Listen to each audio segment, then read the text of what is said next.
Nicolas Durand, sieur de Villegaignon, also Villegaignon, was a commander of the Knights of Malta, and later a French naval officer who attempted to help the Huguenots in France escape persecution. A notable public figure in his time, Villegaignon was a mixture of soldier, scientist, explorer, adventurer and entrepreneur. He fought pirates in the Mediterranean and participated in several wars. Villegaignon was born in Provins, Seine, Marne, France, a nephew of Philippe Villiers de L'Isle-Adam, Grand Master of the Order of Malta. He was ordained as a Knight of the Order in 1521.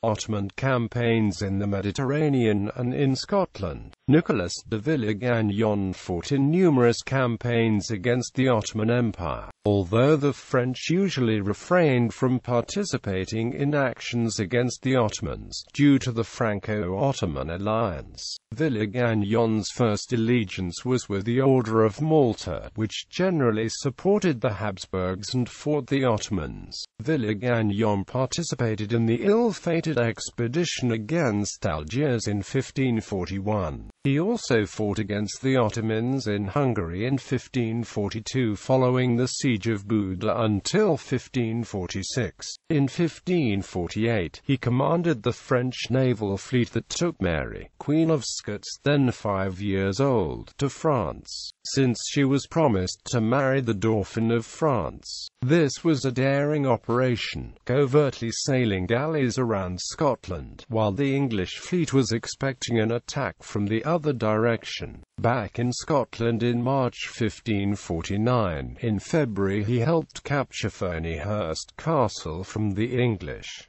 The commanders then discussed the next move. Nicholas insisted they should halt and build a fortification at Roxburgh and decided the best position. The Scottish High Command held a vote which was inconclusive, but finally, after the intervention of the French ambassador Henry Cloyton, Nicholas's plan was adopted. Villegaignon helped repel the Ottomans in Malta in 1551, before they went on to lead the invasion of Gaza. He was then present at the siege of Tripoli against the Ottoman Empire, and wrote an account about it in 1553.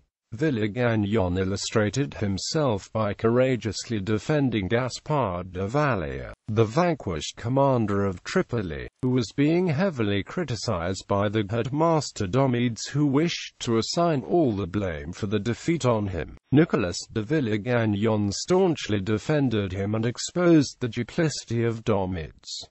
France Antarctique. Villegaignon became an important historical figure in the attempt for King Henry II to build a France Antarctique by invading present-day Rio de Janeiro, Brazil in 1555 with a fleet of 2 ships and 600 soldiers and colonists, mainly French Huguenots and Swiss Calvinists who sought to escape Catholic persecution in Europe. A disagreement over Eucharistic theology soon caused Villegaignon and the Calvinists to quarrel. Villegaignon eventually expelled those who held to Calvin's view of the Eucharist from his fortified island. Villegagnon's initial plan was to help the Huguenots establish a colony in the New World. He wanted also to secure a permanent base in Brazil in order to explore Brazil wood, then a very valuable source of red dye and hardwood for construction, and to explore precious metals and stones, which the Europeans believed to exist in abundance in the land. After a number of battles against the Portuguese, the French colonists were defeated by Estácio de Sá, a nephew of the third Portuguese Governor-General of Brazil, Mem de Sá, on 1516 March 1558.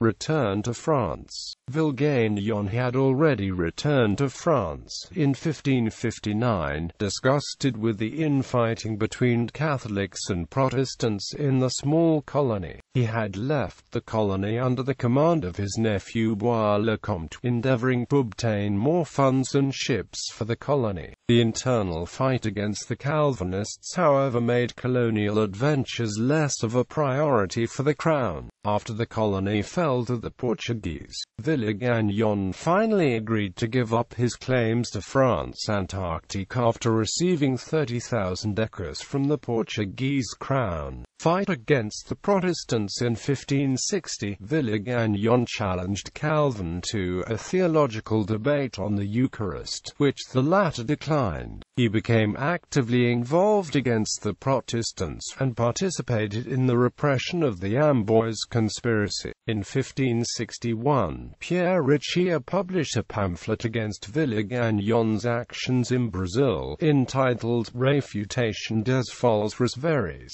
execrable blasphemes, erreurs et mensonges to Nicolas Durand, qui chez nom Villegaignon. New attempts were made to create a Huguenot colony in the New World, again at the instigation of Coligny, this time in French Florida from 1562 to 1565, under Jean Ribaut and René de Laudonnière. From 1568, Villegaignon became the representative of the Order of Malta at the French court. The next year, in 1569, he published in Paris a new controversy about the Eucharist, entitled De Consecratione, Mystico Sacrificio Egiplici Christi Oblatione. Villegaignon became commander of the Order of Malta Commandery in Beauvais, where he died on the 9th of January 1571, aged about 60. The Catholic André Teve, who had accompanied him on the first trip to Brazil, published in 1572 a description of the Brazil adventure and an attack on the Protestants in his Cosmographie Universelle. The Protestant Jean-Élie Coutaouais would respond to it in 1578 with his Histoire d'un voyage fait en la terre du Brésil. Legacy. In his book, Brazil, A Land of the Future, Austrian writer Stefan Zweig describes the colorful character of Villegaignon. On 2012 French-Portuguese-Brazilian TV series Rouge Brasil, Vermelho Brazil, on the history of France's Antarctic, Villegaignon is portrayed by Swedish actor Stellan Skarsgård.